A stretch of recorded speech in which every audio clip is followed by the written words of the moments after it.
Assalamualaikum warahmatullahi wabarakatuh. Perkenalkan, kami dari kelompok 3 yang beranggotakan saya Taufik Nurrahman. Saya Pradipta Ratri. Saya Hasna Amalia Lalasade. Saya Firza Amalia. Saya Yeti Dian Safitri. Saya Mutiara Nuraini Asyari.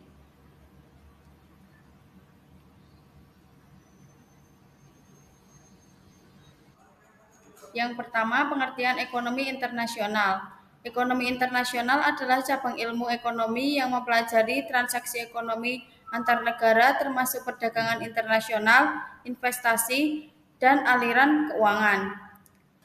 Selanjutnya ada lingkup. Yang pertama perdagangan internasional, yang kedua investasi internasional, yang ketiga keuangan internasional. Selanjutnya cabang ilmu ekonomi internasional. Yang pertama perdagangan internasional, pertukaran barang dan jasa antar negara. Kedua investasi internasional, investasi langsung atau tidak langsung di luar negeri. Yang ketiga keuangan internasional, aliran keuangan antar negara termasuk pinjaman dan donasi.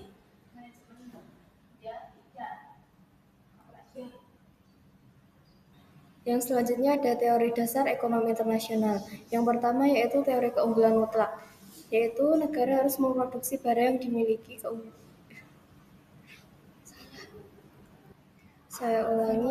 Yang pertama ada teori keunggulan mutlak. Negara harus memproduksi barang yang memiliki keunggulan absolut. Yang kedua ada keunggulan komparatif. Negara harus memproduksi barang yang memiliki keunggulan komparatif.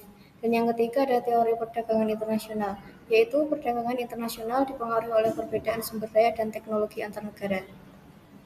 Kemudian ada faktor yang mempengaruhi ekonomi internasional. Yang pertama, kurs mata uang, yaitu nilai mata uang suatu negara terhadap mata uang lain. Yang kedua ada tarif dan kuota, yaitu pajak impor dan batasan jumlah impor. Yang ketiga ada perjanjian perdagangan, yaitu perjanjian antar negara untuk mengatur perdagangan. Dan yang keempat ada krisis ekonomi global, yaitu dampak krisis ekonomi global terhadap ekonomi negara. Yang berikutnya yaitu institusi ekonomi internasional. Yang pertama, Organisasi Perdagangan Dunia, yaitu mengatur perdagangan internasional dan menyelesaikan sengketa perdagangan. Yang kedua, Dana Moneter Internasional, yaitu mengatur keuangan internasional dan memberikan bantuan keuangan pada negara yang membutuhkan. Ketiga, Bank Dunia, yaitu memberikan pinjaman dan bantuan teknis untuk pembangunan ekonomi. Yang keempat, yaitu Organisasi Kerjasama dan Pembangunan Ekonomi, yaitu mengatur kerjasama ekonomi antar negara dan mendorong pembangunan ekonomi yang berkelanjutan. Selanjutnya ada manfaat ekonomi internasional. Yang pertama yaitu meningkatkan efisiensi, spesialisasi produksi berdasarkan keunggulan komparatif. Yang kedua peningkatan pendapatan, meningkatkan pendapatan negara melalui perdagangan.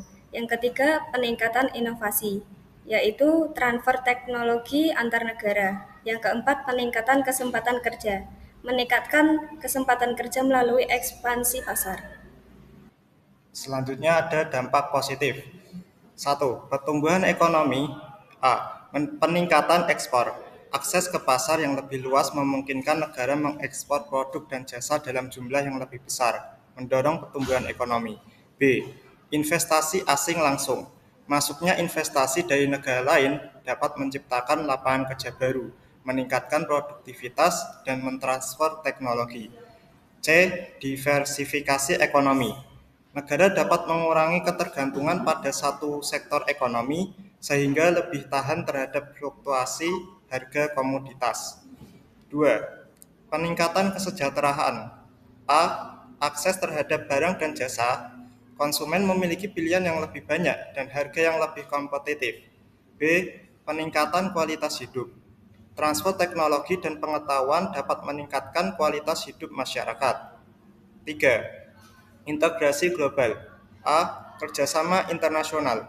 Kerjasama ekonomi dapat mempererat hubungan antar negara, mengurangi konflik, dan mendorong stabilitas global. B. Pertukaran budaya. Interaksi antar negara mendorong pertukaran budaya, ide, dan nilai. Selanjutnya, dampak negatif. Ketergantungan ekonomi, krisis ekonomi global. Krisis ekonomi di satu negara dapat berdampak pada negara lain yang terintegrasi dalam sistem ekonomi global. Eksploitasi sumber daya. Negara berkembang mungkin dieksploitasi oleh negara maju dalam hal sumber daya alam dan tenaga kerja. Ketidaksetaraan. Perbedaan pendapatan, kerjasama ekonomi seringkali memperlebar kesenjangan antara negara maju dan negara berkembang. Persaingan tidak sehat. Perusahaan besar dari negara maju dapat mengalahkan perusahaan kecil di negara berkembang. Hilangnya identitas budaya, dominasi budaya asing, budaya negara yang lebih kuat dapat menggeser budaya lokal. Selanjutnya ada tantangan ekonomi internasional. Yang pertama, ketergantungan ekonomi. Ketergantungan pada negara lain untuk sumber daya dan pasar. Kedua, ada krisis ekonomi global. Dampak krisis ekonomi global terhadap stabilitas ekonomi negara. Kemudian yang ketiga, perbedaan standar hidup, ketimpangan pendapatan dan kualitas hidup antar negara. Kemudian yang terakhir, ada kerusuhan politik, pengaruh ketidakstabilan politik terhadap ekonomi global.